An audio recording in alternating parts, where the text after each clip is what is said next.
Hello everyone, आप सभी का विजय पथ अकेडमी की यूट्यूब क्लासेस में हार्दिक स्वागत है। आज की जो हमारी क्लास होने वाली है वो भारत के इतिहास से संबंधित आपकी थोड़ी क्लासेस है। तो चलिए स्टार्ट करते हैं।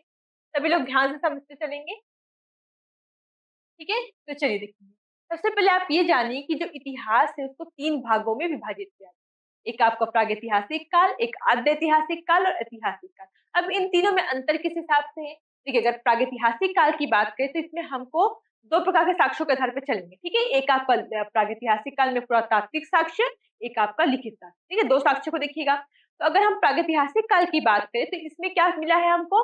केवल केवल पुरातात्विक साक्ष्य मिला, कहीं से भी हमको कोई लिखित साक्ष्य प्राप्त नहीं होता। इसमें आपका आपका प्रागैतिहासिक काल, ठीक है। आपका प्रागैतिहासिक काल में तो याद रखिएगा, प्रागैतिहासिक काल में कोई भी हमको लिखित साक्ष्य प्राप्त नहीं होगा, केवल और केवल प्राप्त होगा आपको पुरातात्विक। क्लियर है? ठीक, चलिए। लिखा यहाँ पे लिखा भी है लिखित साक्ष्य मौजूद नहीं, केवल पुरातात्विक साक्ष्य मौजूद, ठीक है। इसको फिर से बांटा गया आपका आपका पूरा पाषाण, मध्य पाषाण और आपके नव पाषाण के अंतर्गत, ठीक है। अब अगर हम बात करें आद्य ऐतिहासिक काल की, तो इस काल में आपको लिखित साक्ष्य मिलेंगे। पुरातात्विक तो मिलेंगे ही मिलेंगे, लेकिन लिखित साक्ष्य भी मिलेंगे। लेकिन बात यह है कि उसकी लिपि आप पढ़ नहीं सकते, क्योंकि उसकी लिपि क्या है, थोड़ी अज्ञात है। कोई पिक्टोग्राफ भाव चित्रात्मक लिपि है, ठीक है। तो जैसे कि इसके अंतर्गत आपका सिंधु घाटी सभ्यता आता है। क्या आता है आपका? सिंधु घाटी सभ्यता। अगर हम ऐतिहासिक काल की बात करें या आधुनिक काल की बात करें तो इसमें हमको लिखित साक्ष्य भी प्राप्त होते हैं, जिसको हम अच्छे तरीके से पढ़ सकते हैं, समझ सकते हैं, ठीक है। तो चलिए फिर स्टार्ट करेंगे, एक एक टॉपिक खुलते जाएंगे और फिर डिटेल में समझते जाएंगे, ठीक है। चलिए स्टार्ट।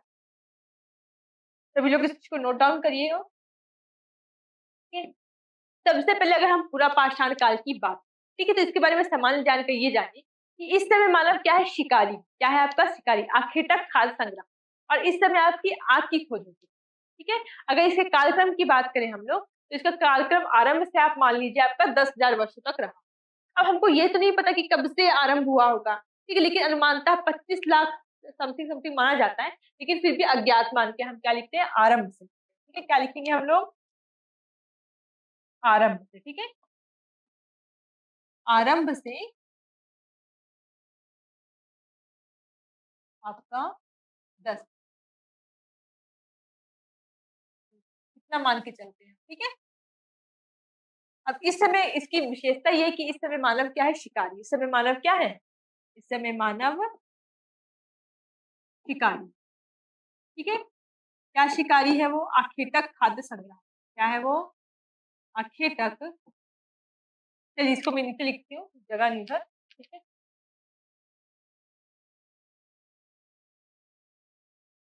क्या है? उस समय मानव शिकारी है, तो उसको हम क्या कह सकते हैं? आखेटक खाद्य संग्राहक। आखेटक खाद्य संग्राहक, ठीक है। मतलब इस नाम के पीछे रीजन क्या है? उस समय का जो मानव है वो आखेट करता है और उससे जो चीज मिलती है उसको भोजन के रूप में अपना ग्रहण करता है। देखिए, उस समय क्या था कि वो घूम घूम कर एक जगह पे स्थिर नहीं, घूम घूम के क्या करते थे? अपना भोजन करते थे, ठीक है। देखिए, क्योंकि अगर वो एक जगह पे ही रहेंगे तो उस एरिया के सारे जो पशु हो गए, जो फल फूल हो गए, सबको खत्म कर देंगे। एक रीजन ये हो गया, इसलिए वो घूम घूम के विचरण करके खाते थे। दूसरा ये था कि वो जैसे कि पशु के पीछे पीछे चले गए। एक पशु खाते पीते अपना चलते वो कहीं दूर निकल गया, तो ये मनुष्य भी निकल गया उसके पीछे पीछे, जो उस समय के मानव थे। एक और रीजन आपका ये मिल सकता है कि मौसम के अनुसार फल आना, मौसम के अनुसार प्रजनन की क्षमता पशुओं में ये देखी गई। इस हिसाब से भी क्या मौसम के अकॉर्डिंग उनको एक जगह से दूसरी जगह पे क्या जाना, ठीक है। तो आप ये समझ सकते हैं कि अखेटक खाद्य संग्राहक मतलब क्या? जो घूम घूम के अपना भोजन प्राप्त करे, घूम घूम के क्या करे? अपना भोजन प्राप्त करे, ठीक है। तो और इसी समय पे आपकी किसी खोज जाती है? आग की खोज, ठीक है। तो जो आपकी कुरनूल गुफा है, एक गुफा में कुरनूल गुफा है जो कि आपकी प्रागैतिहासिक कालीन है, वहां से आपको क्या प्राप्त होता है? वहां से आपको राख के साक्ष्य भी आपको प्राप्त, क्लियर। इसको याद रखिएगा, इस चीजों को आप लोग अच्छी तरीके से याद रखिएगा इसको। अब अगर हम स्थल की बात करें कि आपके पूरा पाषाणकालीन कौन कौन से स्थल है, स्थल सबसे इंपॉर्टेंट होते हैं कि स्थलों से ही आपको क्या क्वेश्चन बार बार आते हैं कि इस स्थल से क्या साक्ष्य प्राप्त हो। तो चलिए स्थलों को नोट डाउन करेंगे, इसको मैं इरेज कर रही हूँ, ठीक है। आप इसको नोट डाउन करिए, ठीक है। देखिए, इस प्रकार के आपके पाषाण का प्रयोग होता है, पाषाण के औजार, इस तरह के तीखे, इनको पेबुल, चापर, चॉपिंग कहते हैं, ठीक है। इस प्रकार के उपकरण है, इनका नाम क्या है? पत्थरों का पेबुल, चॉपर ठीक है, इनका नाम टेबल चॉपर, चॉपर, ठीक है, ये क्या है, इन पाषाणों का नाम। ठीक है, क्लियर हुआ ये सब चीजें। चलो आगे देखेंगे। ठीक है, अब अगर हम इनकी सामान्य जानकारी की बात हो गई, समाज जाए की तो हम समझ गए। अब हमको देखना है स्थल के बारे, ठीक है, स्थल के बारे में देखते हैं। सबसे पहला स्थल पूरा पाषाण काल का याद रखिए आप लोग, अतिरपक्का, याद रखिए, अतिरपक्कम। ठीक है, अतिरपक्कम याद रहेगा आप लोग। दूसरा याद रखिए भीमबेट, याद रहेगा आपको भीमबेट। फिर याद रख लीजिए आप लोग पल्लवन, ये सब भी बहुत इंपॉर्टेंट है ना, ये सब पूछे जा चुके हैं, सब प्रीवियस ईयर के। पल्लवरम हो गया आपका, हथनौरा याद रखिए, ठीक है, याद रखना आपको हथनौरा। ठीक है, अतिरपक्कम हो गया, भीमबेटका हो गया, पल्लवरम हो गया, हथनौरा। ठीक है, अब देखिए कहाँ कहाँ के। ठीक है, तो अगर हम अतिरपक्कम की बात करें तो ये आपका दक्षिण भारत का स्थल है और यहाँ से हमको कुल्हाड़ी के साक्ष्य प्राप्त हुए। ठीक है, क्या संस्कृति, हैंडेक एंड संस्कृति यहाँ से आपको प्राप्त। क्लियर है, इस चीज को बहुत अच्छी तरीके से आपको याद रखना है। भीमबेटका की बात करें तो यहाँ से आपको शैल चित्रकला मिलेगी, क्या मिलेगी, शैल चित्र, शैल चित्रकला। ठीक है, और इस क्षेत्र को कौन खोजा है, विष्णुधर बांकन द्वारा इस क्षेत्र को आपका खोजा गया। अगर पल्लवरम की बात करेंगे तो यहाँ से भी क्या प्राप्त होगा, पहला हैंडेक। ठीक है, क्लियर है सभी को। और हथनौरा से क्या मिलेगा, मानव के साक्ष्य, मानव के। क्लियर है, ये चीजें आपको यहाँ से प्राप्त हो है। क्लियर, ये सब चीजों को नोट डाउन करिएगा, ये महत्वपूर्ण है आपके लिए। नर्मदा घाटी से भी आपको क्या है, मानव के साक्ष्य प्राप्त है, मानव की खोपड़ी वगैरह प्राप्त होंगे। देखिएगा अगली इमेज में आपको दिखाती हूँ मैं चीजें। ठीक है, इसको आप लोग नोट डाउन करिए, मैं इसको इरेज कर रही हूँ। चलिए देखिए, इसमें आपको पता चलेगा। देखिए ये आपका क्या है, मानव की खोपड़ी। ठीक है, ये कहाँ से मिली है आपकी, आपका जो नर्मदा घाटी है, नर्मदा घाटी के पास मिली। और नर्मदा घाटी जो है आपकी, वो क्या है आपका, वो स्थित आपके हथनौरा। कहाँ स्थित है आपकी, हथनौरा। क्लियर है ये चीज आप लोग को। ठीक है, इस प्रकार के आपके औजार प्रयोग किए जाते थे। ठीक है, लकड़ी के आगे आपका पत्थर के आकार के नुकीले औजारों को लगा के उनका क्या कहते हैं, प्रयोग करते हैं। ठीक है, अब ये इनका जीवन देखिए, ये है आदि मानव, ये इनका जीवन था, ये जीवन शैली थी। कुछ इस प्रकार वो लोग ग्रुप में भी रहा करते थे। ठीक है, तो इस चीजों को आपको अच्छी तरीके से याद रखिए। ठीक है, इस तरह के बारे में हमने चर्चा कर ली है। अब आगे देखते हैं हम लोग मध्य पाषाण काल के बारे में। ठीक है, अब मध्य पाषाण काल क्या है। ठीक है, तो देखिए मध्य पाषाण काल आपका, आप मान सकते हैं 10,000 से लेकर के आपका रहा है ये 5500। ठीक है, 5500 BC तक। हर बुक में अलग अलग मिलता है, पर ये थोड़ा ऑथेंटिक एनसीईआरटी संबंधित है तो आपको याद है। ठीक है, ये इनका कार्यकाल है। देखिए अचानक से क्या होता है, 1200 BC के लगभग लगभग अचानक से वातावरण अचानक से गर्म होना प्रारंभ, तो क्या है, जो मैदान जो है उसमें घासें उगना प्रारंभ हो जाती है। ठीक है, तो उस घास को खाने वाले जो शाकाहारी पशु, जैसा कि आपका बकरी हो गई, आपका भेड़, गाय, ये सब को क्या हो जाता है, वृद्धि होने लगती है संख्या में। और इस वजह से इनको पालने वाले जो मनुष्य है, जो मानव, उनकी संख्या में भी वृद्धि होती है। इस प्रकार ये प्रोसेस आगे चलती रहती है और क्या होता है, पशुपालन की प्रक्रिया आपकी शुरू हो जाती है। क्या हो जाती है, आपकी पशुपालन की प्रक्रिया प्रारंभ होती है। ठीक है, तो नोट डाउन करेंगे आप लोग। इस काल में आपका पशुपालन एक तो प्रारंभ हो जाता है, पशुपालन याद रखना आपको। और आपको साथ में क्या याद रखना है, इस समय ही प्रयोग होता है आपका माइक्रोलिथ पत्थर। क्या शुरू होता है आपका प्रयोग होना, आपका माइक्रोलिथ पत्थर। अब माइक्रोलिथ पत्थर आपके दिमाग में आया कि माइक्रोलिथ पत्थर क्या होते हैं, ये बहुत ही छोटे छोटे चमकीले नुकीले क्या है, पत्थर। इनका प्रयोग अधिकतर शिकार के लिए किया जाता है। ठीक है, इसको अच्छी तरीके से याद रखेंगे आप लोग, इसको नोट डाउन करिएगा आप लोग कि माइक्रोलिथ पत्थर मतलब क्या, दिमाग में आपको क्लियर आना चाहिए। माइक्रोलिथ पत्थर मतलब क्या, नुकीले चमकदार धारदार पत्थर, इसका प्रयोग पशुओं के शिकार करने के लिए मुख्य रूप से किया जाता है। ठीक है, ये तो हो गया आपके सामान्य जानकारी में कि ये तो पशुपालन, एक टाइप का माइक्रोलिथ पत्थर का प्रयोग। अब हम देखते हैं कुछ स्थलों के बारे में जो कि आपके संबंधित है, किससे, आपके संबंधित है आपके मध्य पाषाण काल। ठीक है, सबसे पहले इसमें आपका आ जाता है, अब नोट डाउन करिए, बागोर। ठीक है, बागोर, जो कि कहाँ में स्थित है आपके?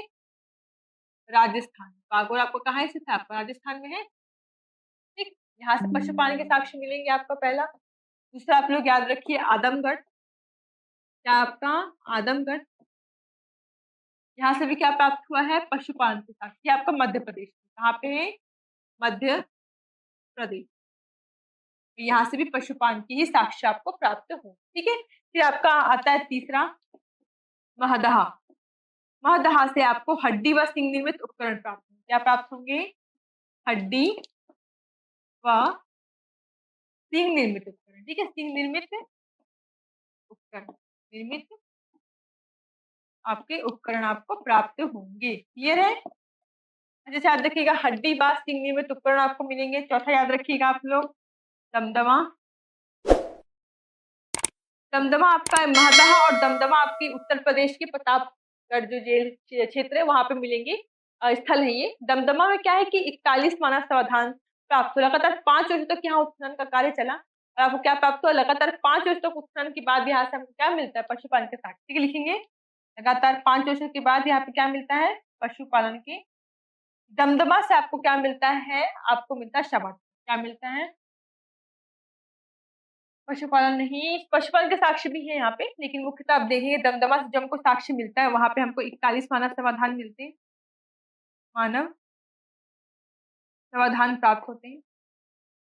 इसमें हमको एक ऐसी कब्र प्राप्त होती है जिसमें आपको 3 मानव एक साथ मिले हैं। 3 शव एक साथ आपको देखने को मिलते हैं। ठीक है, तो देखिए अगले साइड में हम देख लेते हैं इस चीज को। तो नोट डाउन जरूर करिए, बहुत इंपॉर्टेंट फैक्ट है सभी आपके लिए। ठीक है, चलिए देखिए इस प्रकार आपका मध्य पाषाण काल का अगर हम देखें तो देखिए कुछ इस प्रकार की कब्रें मिली हैं। ठीक है, तो एक कब्र का है कि इसमें क्या है? 2 ठो कंकाल आपको दिख रहे होंगे, एक ये और एक ये। दिख रहे हैं आपको? इसी प्रकार की बहुत सारी कब्रें मिली हैं जिसमें एक साथ 3, कहीं 4 इस प्रकार के शवाधान मिले। 2 तो बहुत आम है। कई जगह पे तो कब्र के में शव के साथ बकरी को भी रख दिया गया। उसका ऐसा मानना है, वहां की मान्यता थी कि मृतक जो है मरने के बाद उस बकरी को क्या करेगा? खाएगा, अपने भोजन के रूप में प्रयोग करेगा। ठीक है, इसको भी याद रखिए आप लोग।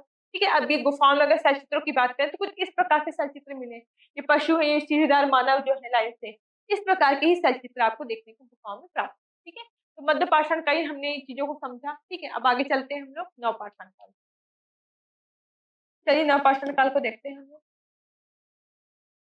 देखेंगे अब अगर हम नवपाषाण काल की बात करें तो नवपाषाण काल जो है आपका वो आपको प्रारंभ होता है कब से कब तक के बीच में? वो आपको प्रारंभ होता है 5500 से लेकर के आपका 3000 मान के चलिए 3000 बीसी के मध्य तक ये चला। ठीक है, क्या आपका नवपाषाण, ये आपका डेटा खर्च बुक में अलग अलग किया। ठीक है, लेकिन आप लोग इसको मान के चलिए ऑथेंटिक है ये चीजें आपके लिए, ये आपकी एनसीईआरटी से लिया। ठीक है, अब इसके बारे में अगर हम जाने नवपाषाण काल के बारे में तो इस समय जीवन बहुत स्थायी हो रहा था। क्यों? क्योंकि कृषि की ओर अग्रसर होता, बसने की प्रक्रिया प्रारंभ हो रही थी। बसने की प्रक्रिया से तात्पर्य आपका यहाँ पशुपालन और आपका कृषि दोनों प्रारंभ हो रही। ठीक है, तो उसमें उस स्थिति में मनुष्य को क्या होता है? एक जगह रुकना पड़ता है। सामान्य जानकारी क्या है इसमें? इसमें ये जानिए आप लोग कि जीवन क्या हो चुका है? स्थायी हो चुका है। जीवन स्थायी हो गया है और आपका पशुपालन हो ही रहा है, साथ साथ आपका कृषि भी प्रारंभ हो जाती है। ठीक है, प्रारंभ साथ साथ कृषि भी आपका, कृषि भी प्रारंभ। ठीक है,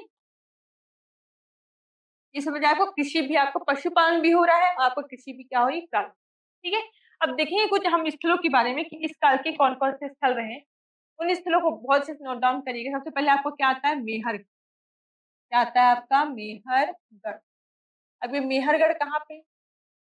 अगर हम बात करें मेहरगढ़ की तो मेहरगढ़ आपका इसे से आपका ये आपका जो है वो बोलन दर्रा जो है आपका, जब पाकिस्तान वाले क्षेत्र में आप जाएंगे तो वहां पे एक हरा भरा ये क्षेत्र है छोटा सा, लेकिन ये बहुत उपजाऊ क्षेत्र है। तो मेहरगढ़ पहले, सबसे पहले तो ये बोला गया कि जो मेहरगढ़ है वही सबसे पहला स्थल है जहाँ पे कृषि के साक्ष्य मिले हैं 7000 साल पहले। ठीक है, 7000 साल पहले के, वो भी किसके? गेहूं के साथ।